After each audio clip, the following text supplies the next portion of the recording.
이것에 대한 헌법재판소법의 입법이 미비되어 있었습니다. 지난 12월 3일 내란 행위를 저지른 윤석열 대통령에 대한 탄핵소추가 있었는데 헌법재판소가 당시 재판관이 정족수가 되지 않았습니다.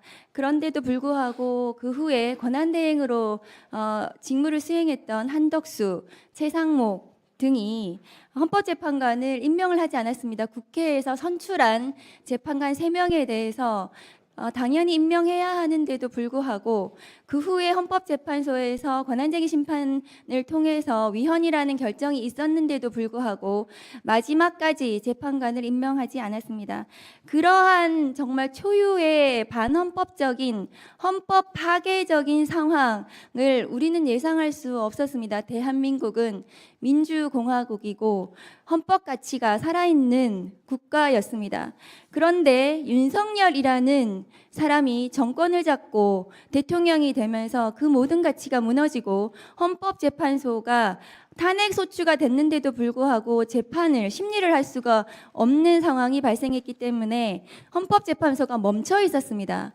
그래서 지금 파면 이후에 조기 대선 기간 중에 대통령 권한대행이 헌법재판관을 지명할 수 없기 때문에 그것은 위헌이라는 것이 국회 입법조사처, 헌법학자회의 등등 모든 지금 헌법과 관련돼서 전문가들이 권한대행은 대통령 몫의 헌법재판관을 지명하지 못한다는 것이 공식적인 입장입니다.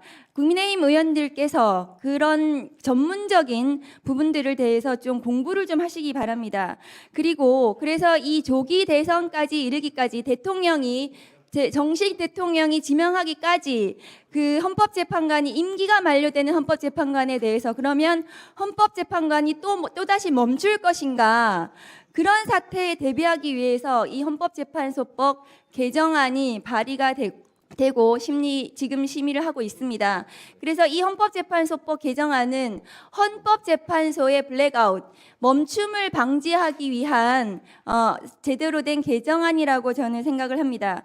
한덕수 권한대행은 민주적 정당성과 국민 대표성이 없기 때문에 그렇기 때문에 대통령 몫의 헌법재판관을 지명할 수 없습니다.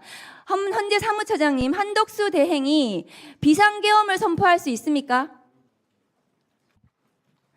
전쟁을 일으킬 수 있습니까? 전쟁 선포를 할 수 있습니까?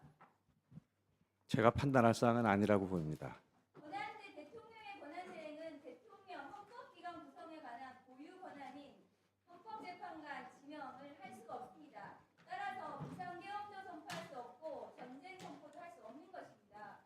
만일에 이 헌법재판관 지명이 유효하다면 한덕수 권한대행이 비상계엄을 또 선포할 수도 있습니다. 대통령 고유 권한인데도 본인이 행사할 수 있다면 그런 불행한 사태는 막아야 되지 않겠습니까?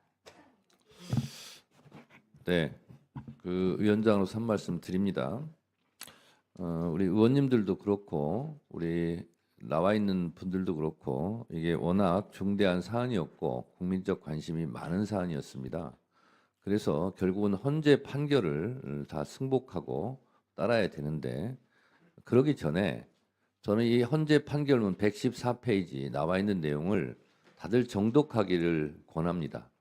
지금 박은정 의원께서 질의하신 내용에 대한 답이 여기에 다 포함이 되어 있어요. 근데 앞에 나와 계시는 기관장들께서 답변을 판결문을 안 읽어보셨는지 읽어도 무시하시는 건지 어떤지는 모르겠으나 그거에 대해서 판결문대로 답변을 해주셨으면 좋겠어요. 여기 보면 이승만 정권 때부터 발췌개헌부터 유신 헌법 독재, 전두환 비상계엄, 군사반란 이런 것이 다 기술이 돼 있고 이것은 잘못된 거다.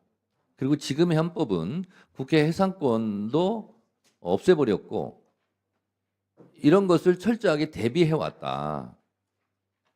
라는 부분에 대해서 역사적으로 그 역사를 다 기술해 놓고 있어요. 그래서 저는 이번에 현재 이 판결문이 우리가 22분 요지만 대부분 알고 있을 텐데 이걸 읽어보면 이번에 8분의 헌법재판관들이 얼마나 심혈을 기울여서 역사성과 헌법, 민주주의 그리고 국민의 기본권에 대해서 깊이 천착하고 판결문을 작성했는지를 알 수가 있습니다.